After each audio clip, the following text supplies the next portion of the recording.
All right. Hello. This is the My Artifact episode number 1352 या 53. Yes. आजची तारीख आहे. आजची वेट 28 नोव्हेंबर 2018. आता वाजले करीब रात्रीचे 12:03. Right now this is the video artifact episode. Do you see? It is the video artifact episode. रात्री 12 वाजता आपण हे रेकॉर्ड करून राहिलोय. थंडी खूप आहे, बट मी सरळ ऑफिस मधून निघालो आणि सरळ इकडे निघतो म्हणलं फिल्मसाठी. म्हणजे हे बॅनर काही लागून आहे, but this is I don't know. म्हणजे हे बॅनर तर लागून आहे, म्हणजे मला जिथे जायचं आहे, फिल्म डिरेक्शन, सिनेमाग्राफी वगैरे एव्हरीथिंग आहे, ऑफकोर्स याच्यात आहेच. But this not the school, that is the coaching centre. Actually skill development programme आहे हा. आणि समज जर म्हणजे प्रॉब्लेम काय आहे का, समज जर मी इथे Dharampeth education society, Nataraj art and culture centre, BA dance, BFA applied arts, Kalidas university Ramtek. Actually आपण जे शाळा समजत होती हीच शाळा आहे का, म्हणजे वगैरे वगैरे, म्हणजे कोचिंग सेंटर वगैरे, म्हणजे इथे आपल्याला जायचं आहे ना, म्हणजे फिल्म वगैरे. So this is what I'm seeing is, well actually असं म्हणता येईल या, but in that case is not. या म्हणजे कसं आहे की मला असं वाटते की आपलं स्किल या गोष्टीमध्ये चांगलं आहे, राईट, म्हणजे film related. So may be शायद आपण मोठ्या स्कूलमध्ये ट्राय करायला पाहिजे ऍज कम्पेअर्ड टू जर छोट्या स्कूलमध्ये. आता असं मी का म्हणून राहिलो, भाय समजा जर मी इन्स्टेड ऑफ मोठ्या स्कूलमध्ये ऍडमिशन न घेता आपण छोट्या स्कूलमध्ये ऍडमिशन घेतो, तर मला रेफरन्स काय भेटणार नाही. म्हणजे इट जस्ट लाईक मानून घे तुला इंजिनिअरिंग कॉलेजमध्ये ऍडमिशन घ्यायची आहे. एक इंजिनिअरिंग कॉलेज आहे जे खूप पॉप्युलर आहे ऑलमोस्ट. म्हणजे तिथून पासआउट होणारे सगळे स्टुडंट ऑलमोस्ट सगळ्याच कंपनीमध्ये त्यांची रिक्रुटमेंट होऊन जाते, राईट. आणि एकच कॉलेज आहे तिथे फक्त तुम्हाला डिग्री होऊन जाईल, बट तुम्हाला काही जास्त काही रिक्रुटमेंट वगैरे भेटणार नाही. हार्डली 1-2 कंपनी येईल, रिक्रूट झाले तर ठीक, नाही तर भोकत जा तुम्ही. That is a thing. आता कसं आहे की छोट्या कॉलेजमधून समज जर मी इंजिनिअरिंग करतो किंवा फिल्म मेकिंग करतो म्हणण्याचा उद्देश, तर त्याच्यामुळे काय होईल का माझी फिल्म मेकिंग तर कम्प्लीट होऊन जाईल, बट मला जो रेफरन्स आहे किंवा रिक्रुटमेंट आहे ते भेटणार नाही, राईट. आणि मी काम शोधत राहणार. आणि हे इंजिनिअरिंग कॉलेज सारखं नाही आहे का जस्ट लाईक खूप साऱ्या कंपनी इंजिनियर्सला हायर करत आहे. देअर इज रिअली लेस, खूप म्हणजे ऍक्च्युली खूप रेअर स्टेज आहे ही. आणि अशा वेळेस आपण some guys looking at me, okay. So हे खूप रेअर रिक्रुटमेंट होते ॲज अ फिल्म क्रिएटिंग किंवा फिल्म क्रिएटिव्हिटी वर्क वगैरे. अशा स्टेजमध्ये नाही का खूप कमी लोक असतात आणि खूप कमी कंपनीज किंवा खूप कमी प्रोडक्शन हाऊसेस असतात. कंपनी नाही म्हणतात, प्रोडक्शन हाऊसेस असं म्हणतात त्याला. सो मग अशा वेळेस काय होते की अशा वेळेस आपल्याला समजून घ्यावं लागते की जर आपण छोट्या कॉलेजमधून किंवा छोट्या इन्स्टिट्यूटमधून जर मी फिल्म करिअर कोर्स करून राहिलो आहे, तर दॅट वुड बी म्हणजे ते माझ्यासाठी हे होणार नाही, म्हणजे काही अटॅचच राहणार नाही. It just like I am doing nothing. म्हणजे जसे मी जर मी छोट्या इन्स्टिट्यूटमध्ये किंवा ऍडमिशन केली आणि फिल्म करिअर शिकून पण घेतलं, तर अशा परिस्थितीमध्ये काय होईल का तुझा वेळ वाया जाईल, पैसा पण वाया जाईल. आणि त्यातून तुला काही आउटपुट काही भेटणार नाही. हां, तुझं हे होऊन जाईल फिल्म करिअर, म्हणजे फिल्मचं जे ट्रेनिंग आहे ती कम्प्लीट होऊन जाईल, बट तुला रिक्रुटमेंट वगैरे भेटणार नाही. That is a really wrong thing. Instead of that, समजा जर तू पुण्यामध्ये जाऊन FTII film and television institute of India, जे इंडियातलं one of the best film institute आहे, फिल्म प्रोडक्शन इन्स्टिट्यूट आहे, तिथून जर तू फिल्म करिअर सुरुवात करशील तर तिथून जे रिक्रुटमेंट राहील ते तुला चांगले राहील म्हणजे जस्ट लाईक रिक्रुटमेंट भेटेल या, आणि मग तिथून मग तू तुझी फिल्म करिअर स्टार्ट करू शकते. So that is the thing. So that's why मी या छोट्या छोट्या इन्स्टिट्यूटमध्ये जास्त लक्ष देऊन नाही राहिलो. मी एकच फोकस केला की पुण्यामध्ये जायचं आणि पुण्यामध्ये जाऊन ते फिल्म करिअरला ते FTII मध्ये ऍडमिशन घ्यायची आणि फिल्म स्कूल सुरू करायचं. बट हे वाटते तेवढं इझी नाही आहे या, म्हणजे actually it's a really big thing. आणि हे असं नाही का जस्ट वाटलं तसं म्हणलं आणि बस झालं. नो, म्हणजे या गोष्टीसाठी आपल्याला प्रॉपर सेटअप करावा लागतो, फायनान्शियली, इकॉनॉमिकली आणि मेंटली टू या. आणि मी ते करून राहिलोय राईट नो. म्हणजे मी या स्टेजवर आहे की मी पुण्याला जाऊ शकतो, जॉब फाइंड आउट करू शकतो आणि ऍटलिस्ट 25,000-30,000 पर्यंत मी सॅलरी गेन करू शकतो या. म्हणजे ऍटलिस्ट माझ्यामध्ये तेवढी कॅपेबिलिटी आहे. आणि हे मी असंच नाही म्हणत आहे बिकॉज ऑफ दॅट की मी या गोष्टी मागे मेहनत घेतली आहे. गेले 2-3 वर्ष मी याच्याबद्दल मागे लागून होतो. पढाईमध्ये मी जास्त फोकस राहिलो नाही. मला डिप्लोमा झाला तेव्हाच मला माहीत पडलं की I won't be able to make graduation या. सो मी त्याच्याकडे लक्षच दिलं नाही. जसा डिप्लोमा झाला मी इकडे जॉबमध्ये घुसलो.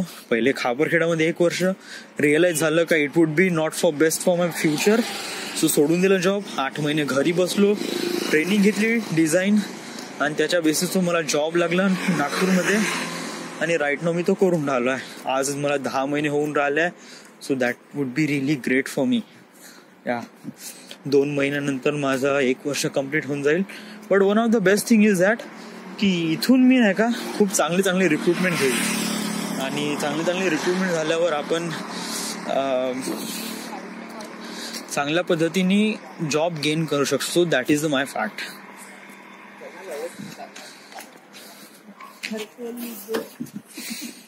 सो माझा तोच प्रयत्न आहे. I am doing it that well. But मला अजून एक गोष्ट म्हणायची आहे की जेव्हा मी खापरखेड्याला होतो ना, तेव्हा माझ्यावर नाही का खूप भयानक परिस्थिती होती. म्हणजे इतकी भयानक का I won't be able to explain. It's really difficult आणि बहुत खतरनाक होत्या. अशा वेळेस मी समजून सांगू तरी कसं काय कळून नाही राहिलं होतं. बट खापरखेड्यामध्ये नाही का कधी नाही का मी शिवा खात होतो ज्याची गलती पण माझ्याकडून नसायची या. जस्ट लाईक तरी त्याच्या मी शिवा खात होतो. आणि बिकॉज ऑफ दॅट हे कशामुळे होत होतं आय डोंट नो. म्हणजे मला कळून नाही राहिलं सिच्युएशन कशी होती. म्हणजे जस्ट लाईक समज जर मला एक फ्लो भेटला, मला एक ऑर्डर भेटला की मला D2 कन्व्हेअरवर काही ॲडलर पडलेले आहे, तर ते ॲडलर मला लावायचे आहे. So what would I do की मी काय करतो की मी माझ्या लेबर लोकांना सांगतो, बट ते लेबर लोक येत नाही या. ते लोक काम करत नाही. मग वरचे लोक मला शिवा देतात. सो अशा परिस्थितीमध्ये मी माझा खूप 100% देत होतो. म्हणजे ते काम व्हावं माझ्याकडून ज्या पद्धतीने व्हावं त्यासाठी मी 100% देत होतो. बट समज जर तरी ते काम होत नव्हतं ना तर मला खूप वाईट वाटत होतं. खूप म्हणजे इट वॉज लाईक असं वाटत होतं की चला क्या हो गया यार, आसमान क्या टूटा यार, I don't know something like that. तर तेव्हा मी नाही का स्वतःला म्हणजे तेव्हाच माझ्या याच्यामध्ये एक हे झालं आहे की तेव्हा मी प्रे नाही करायचो. तेव्हा मी म्हणायचो की काय होत नाही, सह लेंगे या. म्हणजे मी स्वतःला नाही का त्या सिच्युएशनसाठी तयार करून घेतलं होतं का किती पण बेकार सिच्युएशन आली ना तरी गिव्हअप नाही करायचा. आपण 100% द्यायचं ते काम होण्यासाठी. तर जर आपले 100% दिल्यानंतरही ते काम होत नाही तर मग ते काहीतरी मग गलत होत आहे, सिस्टीम मध्येच काही ना काहीतरी फॉल्ट आहे. So that is the one thing. तर तशी सिच्युएशन नाही का मागच्या वर्षी म्हणजे खापरखेड्याला खूप होती, बट इथे नागपूरला नाही आहे. म्हणजे बहुत रेअर सिच्युएशन आली अशी, खूपच रेअर, एवढी वगैरे काही होती नाही.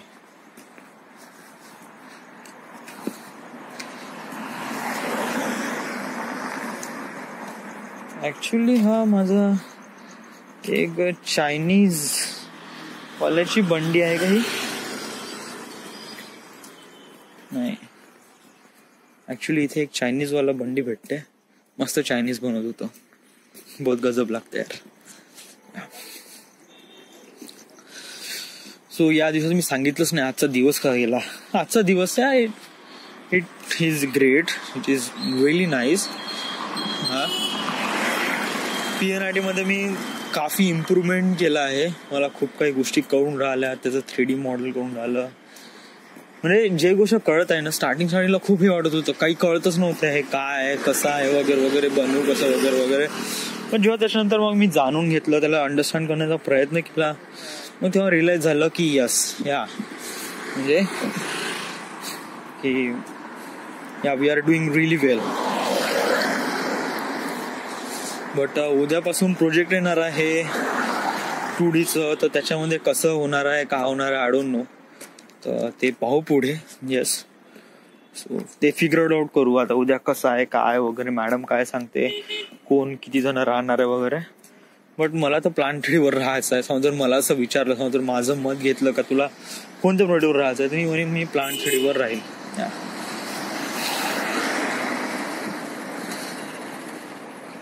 कारण प्लान 3D असं एक टेक्निक आहे जे खूप रेअर आहे आणि खूप म्हणजे याच्यामध्ये नाही का कम्प्लीट स्टडी ऑफ इंजिनिअरिंग, या म्हणजे प्लान डिझायनिंगचं जे कम्प्लीट स्टडी आहे ना, ते प्लान 3D मध्ये करता येते. 2D, 3D, PNID वगैरे वगैरे. आणि याच्यामुळे याच्यासोबत याची रिक्रुटमेंट खूप जास्त आहे. So more you know about this, more you get job about this. So आणि हे कसं आहे, मॉडेलिंग वगैरे, RCS वगैरे, हे काही इंजिनिअरिंगचं काम नाही. म्हणजे हे जस्ट लाईक नाही का, समजा जर आपण म्हणण्याचा उद्देश आहे की आपण समजा जर काम करतो, समजा जर आपल्याला स्लॅब टाकायचं आहे, तर स्लॅब टाकायच्या वेळेस नाही का काही लेबर लोक असतात, ते फक्त सिमेंट या इथलं तिथे देतात सिमेंट. या म्हणजे एक सिमेंटची टोकरी असते, ते सिमेंटची टोकरी उचलते आणि दुसऱ्या पाशी देते. ते त्याच्यामध्ये काहीच काम नाही करत, ते फक्त सिमेंट पास आउट करतात. तर त्यांच्या कामामध्ये असं काही फारसं इंजिनिअरिंग कामाचं काही आहेच नाही, काही लॉजिकल लावायचं काही आहेच नाही. Just like they are doing really shit thing, काहीच नाही. हा, पण त्यांनी समजा जर ते काम नाही केलं तर प्रोसेस फ्लो स्टॉप होऊन जातो. बट ते काम तेवढं काही फारसं इंटरेस्टिंग वाटत नाही यार. एकच एक तेच सिमेंटची टोकरी घ्या, दुसऱ्या हाती द्या, सिमेंटची टोकरी द्या, दुसऱ्या पाशी द्या, सिमेंट टोकरी द्या. त्याच्याप्रमाणे इथे मॉडेलिंग आहे. या म्हणजे इथे RCS आहे, RCS येतो, RCS ला क्रॉप करा, क्रॉप केल्यानंतर मग तुम्ही त्याला मॉडेल करा, दॅट्स इट. म्हणजे टेक्निकल वगैरे काहीच नाही. हा ठीक आहे, तुमचे मॉडेलिंगचे कन्सेप्ट वगैरे क्लिअर होऊन जाईल. रेक्टँगल कसा मारायचा, हे कसं रेक्रूट करायचं, हे ते कसं रेक्रूट कसं करायचं वगैरे वगैरे. या you will know about this all this thing. But हे अशा गोष्टी आहे ज्या नाही का 2 महिन्याच्या ट्रेनिंगनुसार तर आरामात शिकून जातील. बट हे टेक्निकल ज्ञान आहे ना, हे टेक्निकल ज्ञान साला वर्षानुवर्ष स्टडी करायला त्याच्यानंतर आपल्या डोक्यात घर करते. समजा जर हे टेक्निकल गोष्टी आपण प्रॉपरली अंडरस्टँड केल्या ना, तेव्हा आपल्याला रिअलाइज होते का what is exactly going on that plant. आणि plan 3D is really help me about that. Plan 3D मध्ये असं एक आहे की त्यांनी आपण समजू शकतो की एक्झॅक्टली का होऊन राहिलंय, एक्झॅक्टली प्रोसेसमध्ये काय होत आहे, कशाप्रमाणे कोणती सिच्युएशन का होऊन राहिली, कुठचा फ्लो कुठे चालला आहे, कोणतं लिक्विड आहे, कोणता पाईप आहे वगैरे वगैरे. सो ह्या साऱ्या गोष्टी माहीत पडते याच्यामुळे. सो जर मला अशी चॉईस भेटली तर of course I would be go to plan 3D because it will be really great. आता हा बघा, एक आहे नागपूर मेट्रोचं काम सुरू आहे. यू रिअली थिंक का हा एक आहे क्रेन जे उचलून राहिला एवढं मोठं बिकॉज ऑफ दॅट क्रेन. आता विचार कर बरं त्याच्यावर किती लोड येत असेल, किती प्रेशर येत असेल, कशाप्रमाणे त्या हँडल आउट करत असेल, कुठून फोर्स अप्लाय होत असेल वगैरे वगैरे.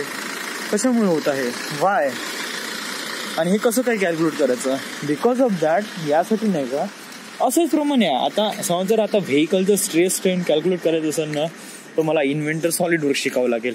पण समजा जर प्लांट म्हणजे हेच समजून जा की ते गाडी आणि त्या गाडीवर असलेले स्ट्रेस स्ट्रेन लोड म्हणजे मला स्पेसिफिकेशन मटेरियल.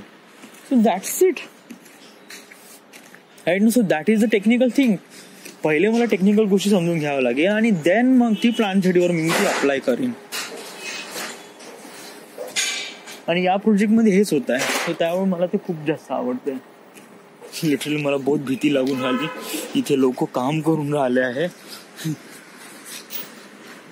इथे मेट्रोचं काम खूप जबरदस्त सुरू आहे, बहुतच जबरदस्त. वाय, कारण यांची डेडलाईन झाली होती 2019च्या जानेवारीला यांचं उद्घाटन होईल, म्हणजे ऑलमोस्ट कम्प्लीट होऊन जाईल. बट ज्यानुसार यांचा फ्लो चालला आहे ऑलमोस्ट म्हणजे करीब असं म्हणता येईल की त्यांनी 90% काम केलं आहे. बट काही सर्टन सेक्शनमध्ये स्टील राईट नाव ते 6 months बिहाइंड आहे. So I don't know, they are doing it. ते करून तर राहिले आणि ऑफकोर्स सर्वात इम्पॉर्टंट आहे ते करून राहिले. या that is the one thing. So आता माझ्याकडे सांगण्याला काय आहे नाही. आणि अजून हो गोष्ट, मी पढाई पुन्हा केली नाही आज. आणि मला काहीच वाटत नाही. भेटलं सांगतो, सहजा मी पढाई नाही करून राहिलो आहे, चलो नाही करत आहे, बट मला त्याच्याबद्दल मला वाईट पण वाटत नाही ना. म्हणजे मी चोरी करून राहिलो आहे आणि मला काहीच वाटत नाही, काही गलती वाटतच नाही. इट जस्ट लाईक जे होत आहे ते it just like really normal thing आहे. इट जस्ट लाईक आता डूड हे बघ, हे गाडी बघ किती भयानक गाडी आहे. इथे किती प्रेशर गेज आहे, किती स्टॉपर्स आहे. डूड गाडी म्हणजे किती भयानकच गाडी आहे. आणि अशा गाड्या मी खापरखेड्याला बघितल्या ना, तर या गाड्या करीब असतात की करोडोच्या गाड्या असतात, करोडो. आणि यांच्याकडून एक काम करणं म्हणजे त्यांचं लाखाचं काम असते. सो हे गाड्या बहुत रेअर असतात आणि कन्स्ट्रक्शन साईटला मदत करतात. आणि यांची लोडिंग कॅपॅसिटी पण खूप जास्त असते.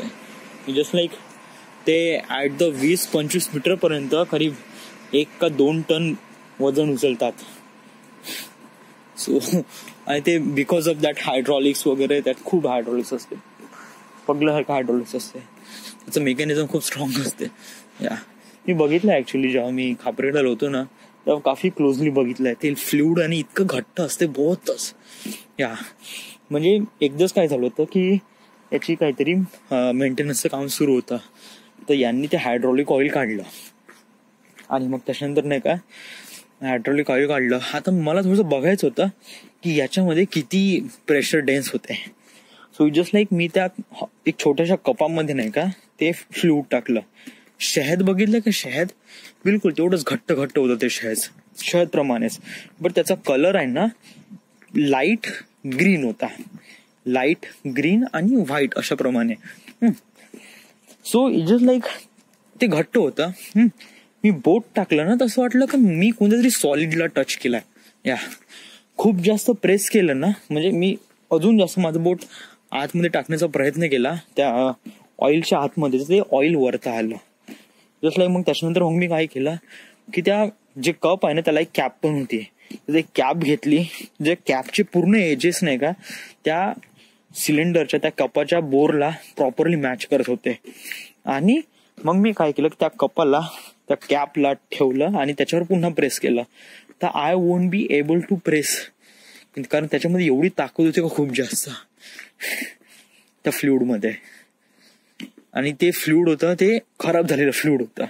म्हणजे त्याच्यामध्ये नाही का ते जे हाय इंटेन्सिव्ह प्रेशर लोड करण्याची जी क्षमता आहे ना ती कमी होत जाते. जे ओरिजिनल हायड्रॉलिक फ्लुइड असते ना, जे हायड्रॉलिक क्रेन मध्ये वापरतात, ते खूप गाढ असतात आणि खूप खूप डेन्स असतात.